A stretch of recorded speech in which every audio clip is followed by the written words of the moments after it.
জীবনে তো অনেকভাবেই মাছের ভর্তা খেয়েছেন। আমার এই ইউনিক স্টাইলে একবার মাছের ভর্তা খেয়ে দেখুন, বিশ্বাস করেন আপনার মুখে এই ভর্তা ছাড়া অন্য কোনো কিছুই রুচবে না। আসসালামু আলাইকুম, কেমন আছেন সবাই? আমি আজকে রুই মাছ দিয়ে এই মাছের ভর্তাটা করব। সেজন্য এখানে রুই মাছের 3টা পিস নিয়ে নিয়েছি, হলুদ লবণ মেখে তারপর এটাকে একটু ভেজে নিলাম। সঙ্গে লাগবে আমার আলু। এই ভর্তাটা করতে হলে অবশ্যই আলু দিতে হবে।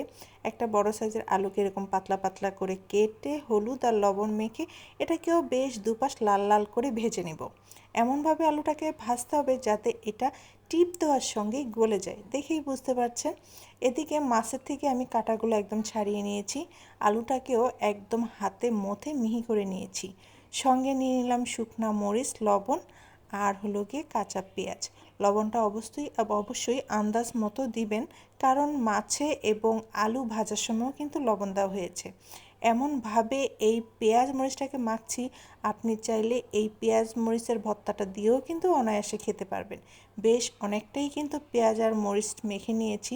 এই ভর্তাটা করতে গেলে অবশ্যই আপনাকে পেঁয়াজটা একটু বেশি করে নিতে হবে। যাই হোক, পেঁয়াজ মরিচ লবণ একসঙ্গে ভালোভাবে চটকে নিয়ে মাছ আর আলুর সঙ্গে ভালোভাবে মিশিয়ে নিলাম। আর এইটুকু মাছ এবং একটা বড় সাইজের আলু দিয়ে আমার কতখানি ভর্তা হয়েছে, যেটা কিনা আপনারা অনায়াসে 8 থেকে 10 জন খেতে পারেন। বাসায় যদি মেহমান আসে আর খাবার টেবিলে যদি এরকম একটা ভর্তা আপনারা সার্ভ করেন, তাহলে বিশ্বাস করুন মেহমান আপনার অন্য খাবার বাদ দিয়ে শুধু এই ভর্তারই প্রশংসা করবে। আপনারা চাইলে নিজেদের জন্য দুপুরের খাবারের টেবিলেও এরকম একটা ভর্তা আইটেম রাখতে পারেন।